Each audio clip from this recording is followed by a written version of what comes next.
Sukacita hatiku ketika ku diajarkan, marilah ke rumah Tuhan, Yerusalem kekasihku. Di pintu gerbangmu kini berdirilah kaki kami, Yerusalem alangkah indah, kota yang baik dibangunkan, kota yang dipilih Tuhan, kota persekutuan Allah. Bagian dari sabda Allah.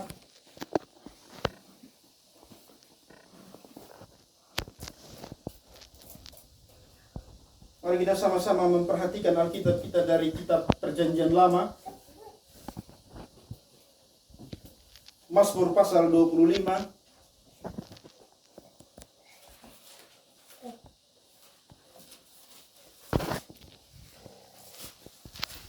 Mazmur pasal 25 ayat 1 sampai dengan ayatnya yang ke-6. Demikian bunyi firman Tuhan. Jikalau saudara-saudara sudah menemukannya, saya akan membacakan untuk kita semua. Mazmur 25 ayat 1 sampai ayat yang ke-6. Demikian bunyi firman Tuhan. Dari Daud, kepadamu ya Tuhan kuangkat jiwaku, Allahku kepadamu aku percaya. Janganlah kiranya aku mendapat malu, janganlah musuh-musuhku beria-ria atas aku. Ya, semua orang yang menantikan engkau takkan mendapat malu. Yang mendapat malu ialah mereka yang berbuat kianat dengan tidak ada alasannya. Beritahukanlah jalan-jalanmu kepadaku ya Tuhan, tunjukkanlah itu kepadaku. Bawalah aku berjalan dalam kebenaran-Mu, dan ajarlah aku, sebab Engkaulah Allah yang menyelamatkan aku. Engkau kunanti-nantikan sepanjang hari. Ingatlah segala rahmat-Mu dan kasih setia-Mu ya Tuhan, sebab semuanya itu sudah ada sejak purbakala. Demikian kebenaran firman Tuhan. Kita masuk dalam doa. Mari kita berdoa. Terlebih khusus kita akan memperhatikan ayatnya yang keempat sampai dengan ayatnya yang kelima saja. Mazmur pasal 25 ayat 4 sampai dengan ayatnya yang kelima. Demikian bunyi firman Tuhan. Beritahukanlah jalan-jalanmu kepadaku ya Tuhan, tunjukkanlah itu kepadaku. Bawalah aku berjalan dalam kebenaran-Mu, dan ajarlah aku, sebab Engkaulah Allah yang menyelamatkan aku.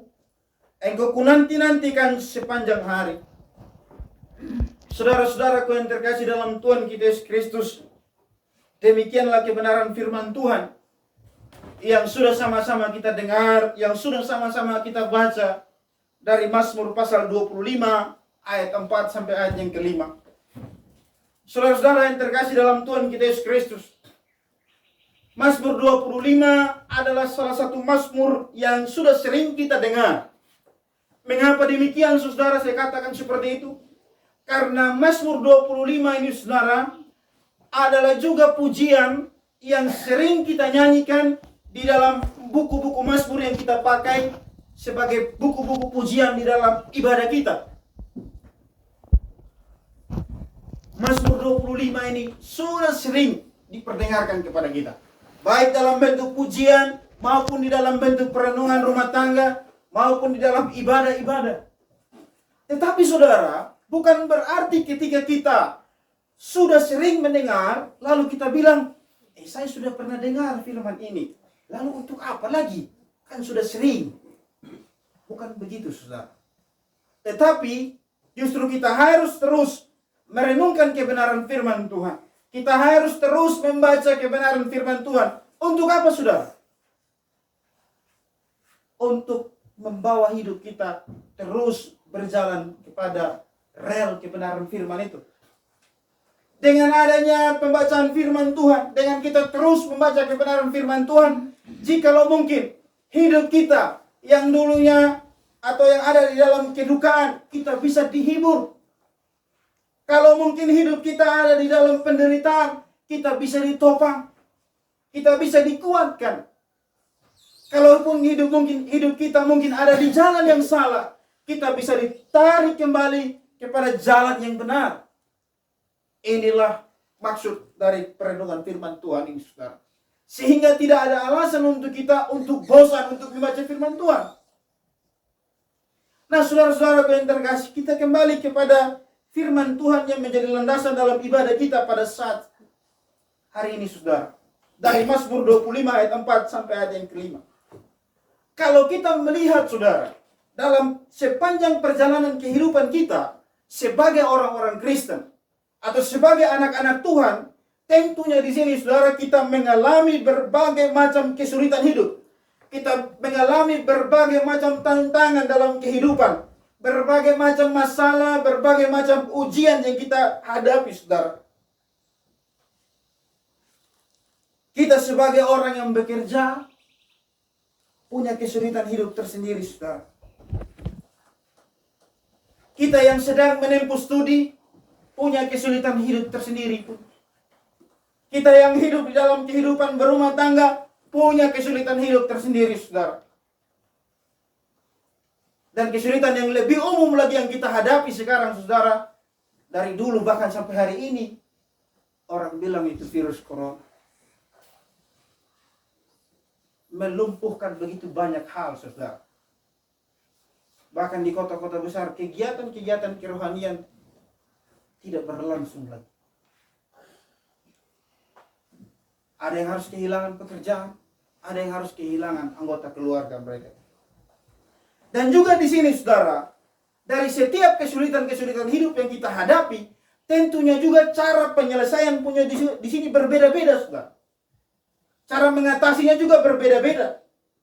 Mungkin kita yang hidup dalam berumah tangga, cara menghadapinya, menyelesaikan masalah dalam kehidupan berumah tangga berbeda. Yang sebagai pelajar, berbeda juga cara mengatasinya. Atau saya contohkan sederhananya, ketika orang sakit, ketika dia sakit kepala, tidak mungkin kita kasih dia obat sakit perut. Otomatis kita kasih dia obat sakit kepala. Cara penyelesaiannya pun berbeda-beda, saudara.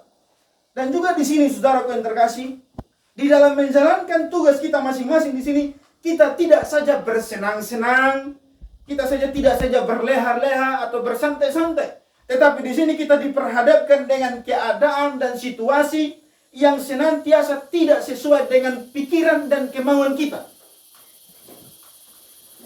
Ini yang kita hadapi, saudara. Apalagi ketika kita mungkin, bagi kita yang hidup dalam berumah tangga, kadang-kadang apa yang kita hadapi tidak sesuai dengan apa yang kita harapkan.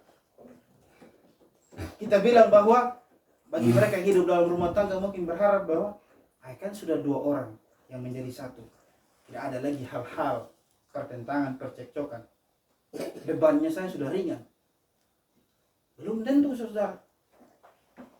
Mungkin yang sudah bekerja atau yang sudah punya usaha, belum tentu akan bersantai-santai.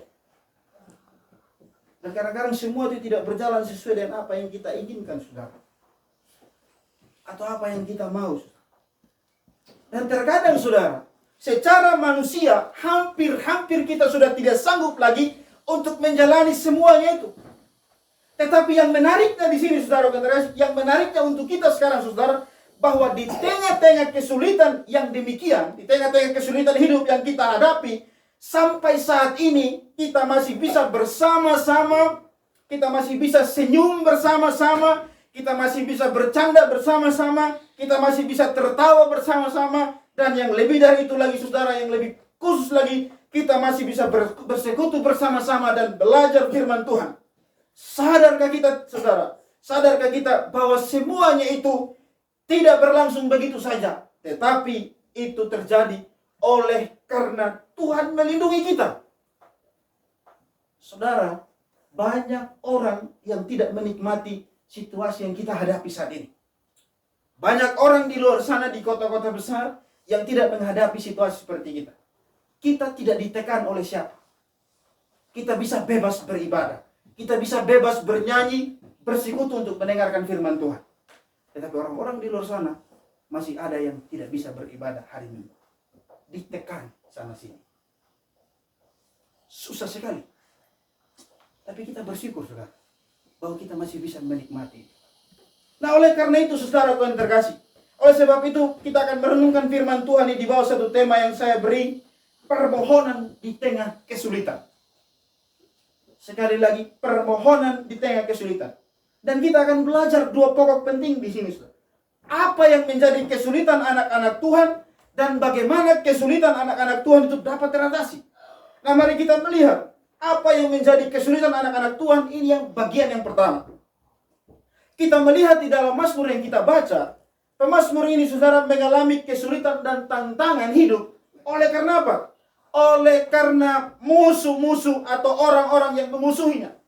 Nah, kalau kita perhatikan di dalam ayat 2, jelas di sana bahwa pemazmur diperhadapkan dengan musuh-musuhnya. Dan sekalipun demikian, pemazmur di sini atau Daud di sini mengalami penderitaan hidup secara harafiah, namun di sini ia adalah orang yang hidup di dalam persekutuan yang mesra dengan Tuhan. Sehingga di sini dikatakan bahwa hanya kepada Allah saja aku percaya. Sehingga sekalipun mengalami tantangan, ia tetap memohon, ia tetap berdoa kepada Tuhan. Agar apa?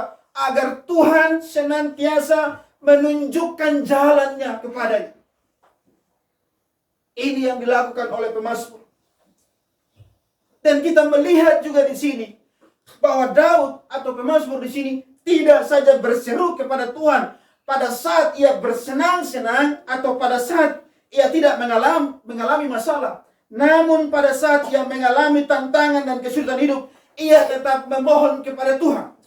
Pertanyaannya untuk kita hari ini, pada saat kapan kita berseru dan memohon kepada Tuhan? Kadang-kadang saudara, ketika kita menikmati yang baik, ketika kita menikmati kesuksesan, baru kita bilang, terima kasih Tuhan. Kau terlalu baik dalam kehidupan. Tetapi coba saudara, kalau kemalangan, kalau kesusahan, kalau penderitaan, atau kalau sakit penyakit, masih kita berseru kepada Tuhan dan kita bilang, terima kasih Tuhan, kau begitu baik. Karena kau timpakan itu, berikan itu kepada saya. Masih bisa saudara, kita bersyukur, berseru kepada Tuhan. Jangankan berseru Tuhan kepada Tuhan, berterima kasih kepada Tuhan sih tidak akan mungkin. Karena apa? Bahkan kita akan bilang, Tuhan kau tidak baik. Kenapa kau izinkan ini terjadi dalam kehidupan saya? Bahkan kita mulai mencari kambing hitam dari segala persoalan kesulitan hidup yang kita hadapi. Dan bahkan kita mulai mempersalahkan Tuhan dan kita mengatakan, Tuhan tidak baik dalam kehidupan saya. Lalu apa yang kita buat? Menjauhkan diri dari segala persekutuan. Dan kita akan mulai bilang, tidak ada guna saya pergi gereja. Tidak ada guna saya ikut kegiatan-kegiatan yang ada di gereja. Mau kegiatan kamper, mau kegiatan pemuda, percuma semua. Karena apa? Sama sih seperti hidup. Ini menjadi pertanyaan perenungan bagi kita, saudara. Nah, saudaraku yang terkasih, kalau kita perhatikan ayat yang ketiga, bahwa pemazmur di sini tidak melakukan kesalahan terhadap musuh-musuh. Dan selanjutnya di sini bahwa pemazmur ini menyampaikan bahwa orang-orang yang demikian akan mendapat malu. Karena apa?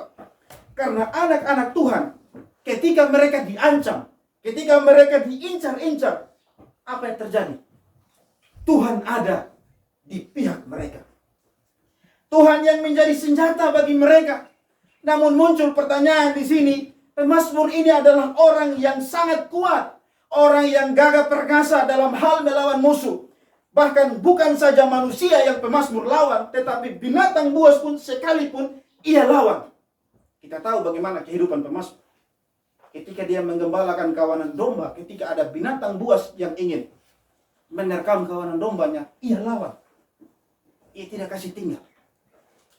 Dia berusaha untuk menyelamatkan kawanan domba. Lantas di sini, mengapa muncul permohonan kepada Tuhan tentang orang-orang yang selalu memusuhi dia? Nah, sesungguhnya di sini Daud memang adalah orang yang kuat.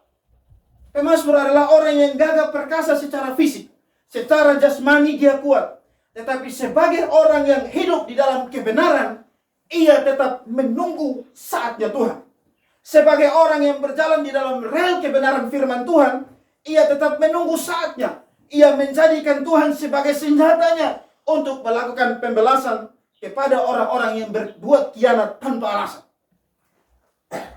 Nah, kalau kita bawa dalam kehidupan kita hari ini, apakah ketika ada orang yang menyakiti hati kita, apakah kita masih menunggu saatnya Tuhan dan biarkan Tuhan yang bertindak atas hidup? Sangat sulit sekali, saudara. Kenapa? Kalau ada orang yang kasih sakit hati sama kita, apa yang kita buat? Kau tunggu besok. Saya akan buat juga begitu. Hari ini kau kasih sakit hati sama saya. Tidak apa. Saya tetap akan ingat. Suatu saat saya akan balas.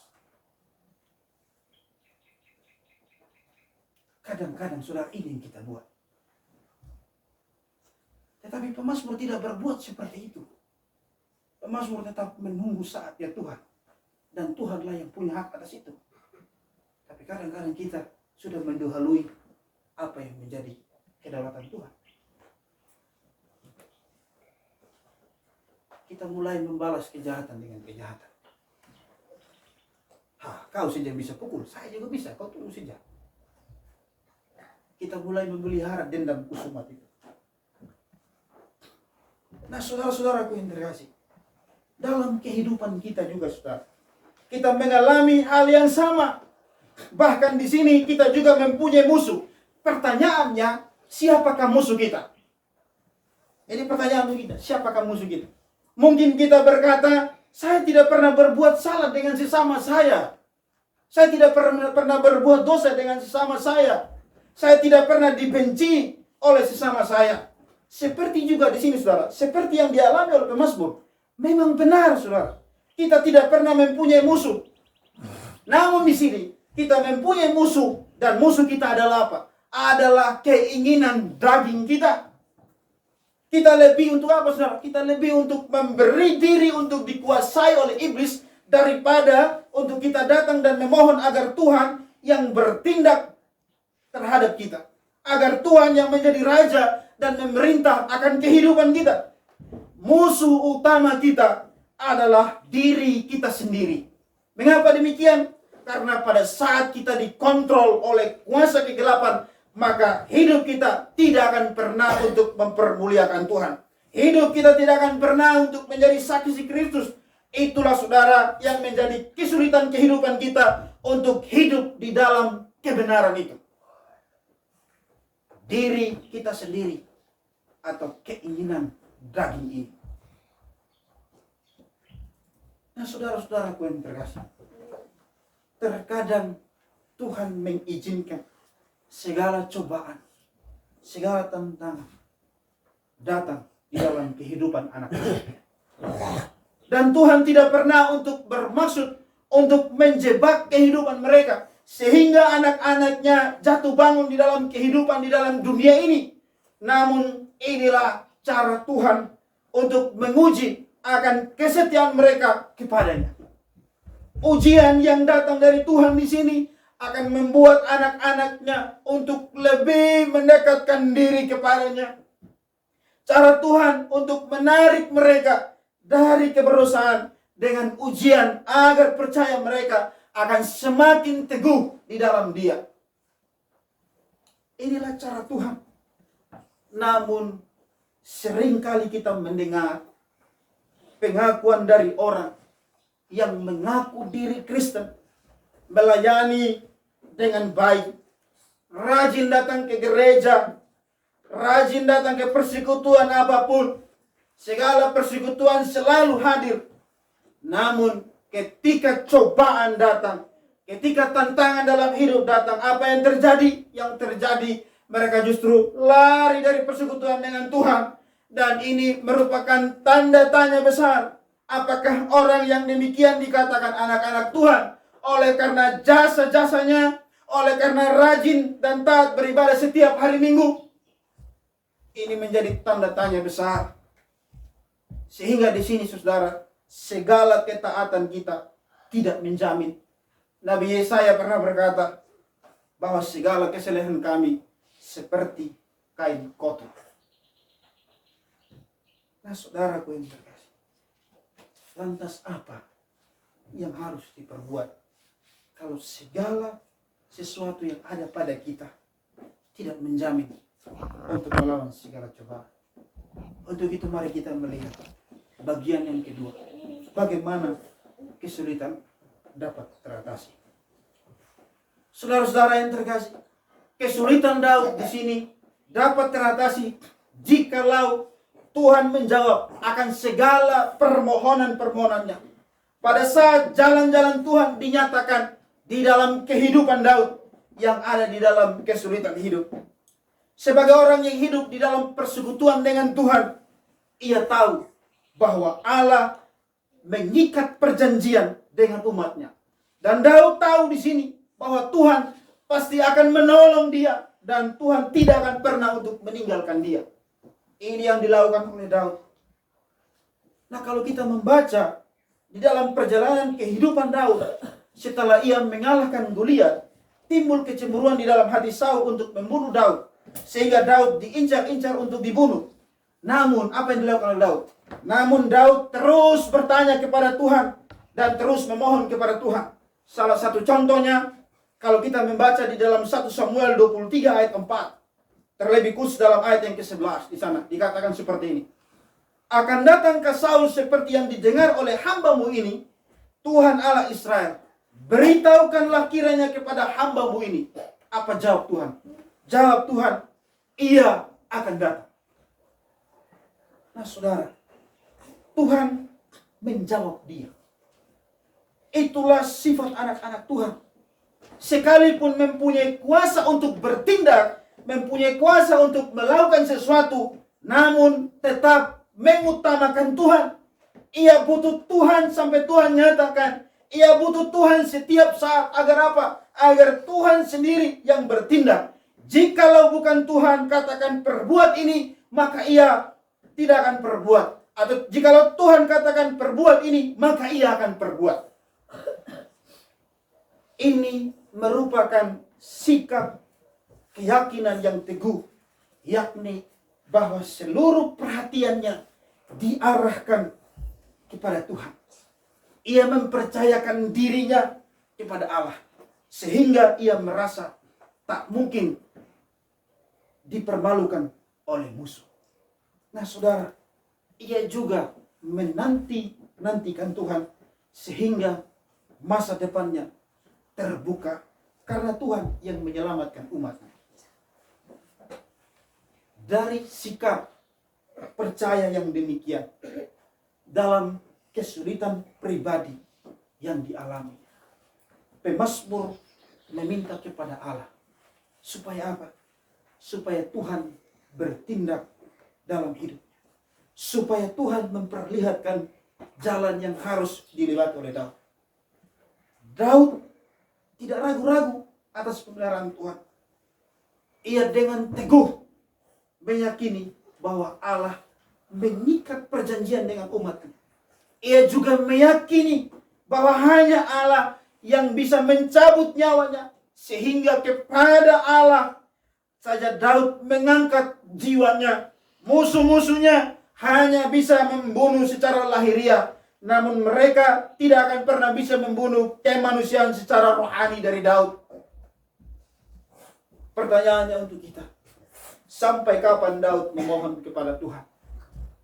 Daud memohon kepada Tuhan sampai Allah nyatakan kasih karunia-Nya di dalam kasih setia Tuhan yang diwujud nyatakan di dalam Kristus Yesus sebagai pembebas dari musuh-musuh.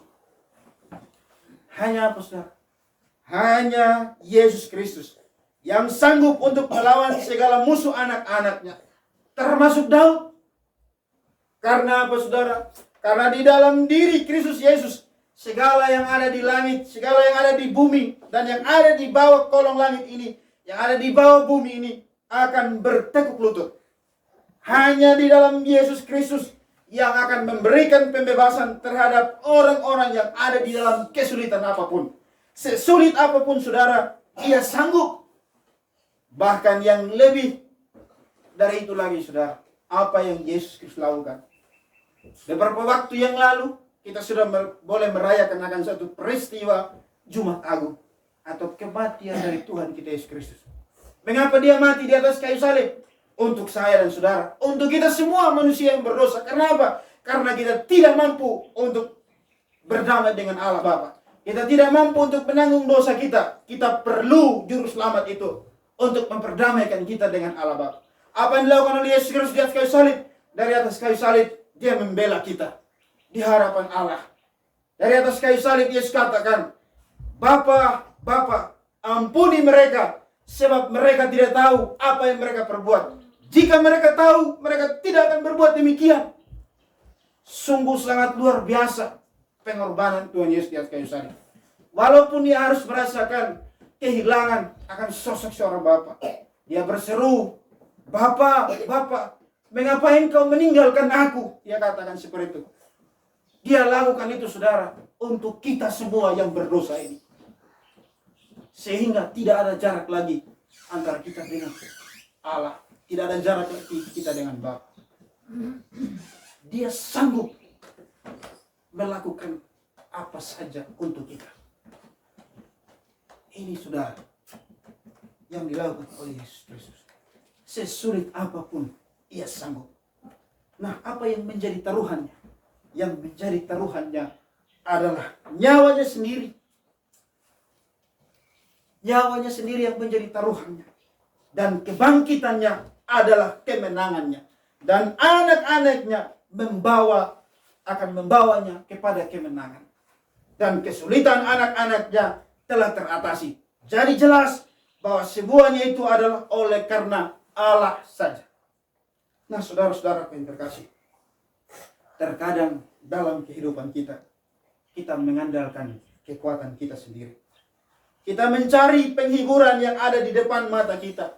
Kita selalu mencari penghiburan yang ada di dunia ini. Tetapi kalau kita melihat bahwa penghiburan-penghiburan yang ada, yang kita alami di dalam dunia ini adalah bersifat sementara. Apa yang ditawarkan oleh dunia ini itu semua bersifat sementara, saudara. Tidak ada yang pernah akan membawa kita kepada pengenalan akan Allah. Justru apa yang terjadi, justru penghiburan yang kita cari di dalam dunia ini akan membawa kita kepada permusuhan dengan Allah. Akan membuat kita akan semakin jauh dengan Allah. Mengapa demikian? Karena penghiburan yang kita cari adalah penghiburan yang membuat kita semakin jauh dari Allah. Sehingga apa yang dikatakan dalam Katekismus Heidelberg minggu ke-1, apa penghiburanmu yang satu-satunya, baik pada masa hidup maupun pada waktu mati? Penghiburan saya baik pada masa hidup maupun pada waktu mati ada di dalam Kristus Yesus. Nah, saudara-saudaraku yang terkasih, penghiburan yang kita cari di dalam dunia ini adalah penghiburan yang membuat kita jauh dari Allah. Sebab apa, saudara? Sebab hanya Allah saja sumber penghiburan kita. Dan penghiburan yang dari Allah adalah penghiburan yang kekal. Kalau Daud memohon di sini agar Tuhan menunjukkan jalan kepadanya, hendaknya kita juga, saudara, tiada henti-hentinya akan memohon atau untuk memohon agar Tuhan menyatakan kasih-Nya di dalam Yesus Kristus oleh Roh Kudus. Nah, saudara-saudaraku yang terkasih, muncul pertanyaan untuk kita. Adakah kita meminta Tuhan agar Tuhan memberitahukan jalannya kepada kita? Adakah kita memohon agar Tuhan memberitahukan kebenarannya kepada kita?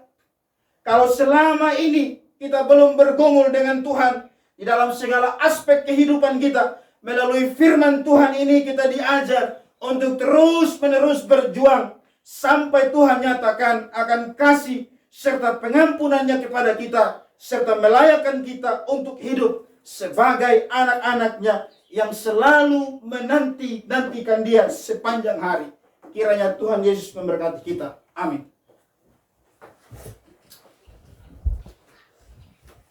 Mari kita menghadap Tuhan di dalam doa. Kita berdoa.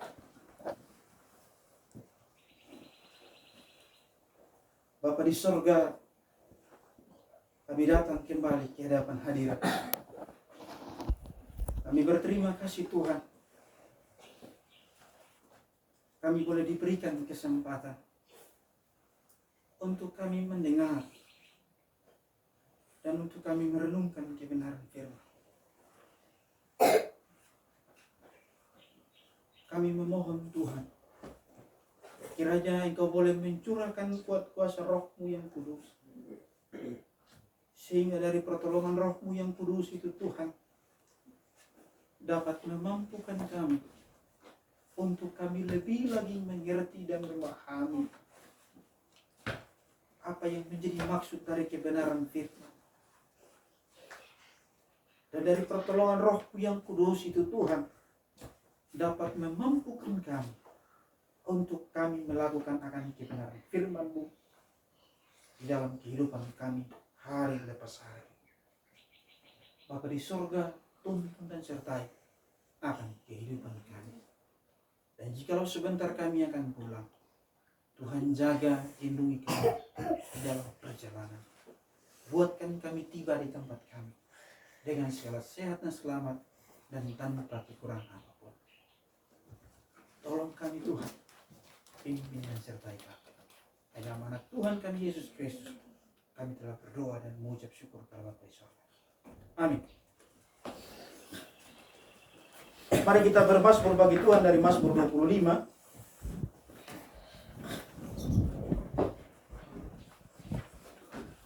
Mazmur 25 baitnya yang pertama dan baitnya yang kedua.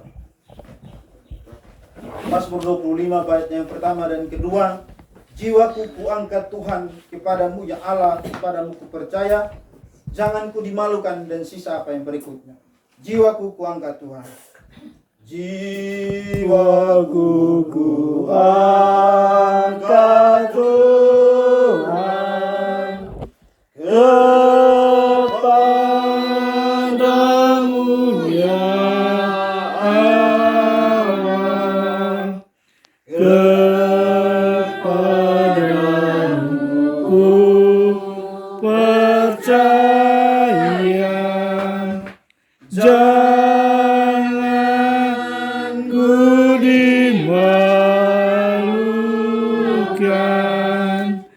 jangan musuh-musuhku bergembira atas aku. Pendosa dimalukan, bukan yang mengharap Tuhan. Ajar aku oleh Roh-Mu jalan-jalan-Mu Tuhan. Tunjuklah lorong-lorong-Mu supaya ku berjalan dalam kebenaran-Mu. Bimbinglah aku selamatku.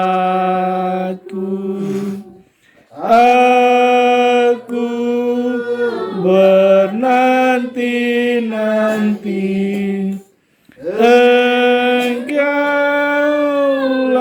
sepanjang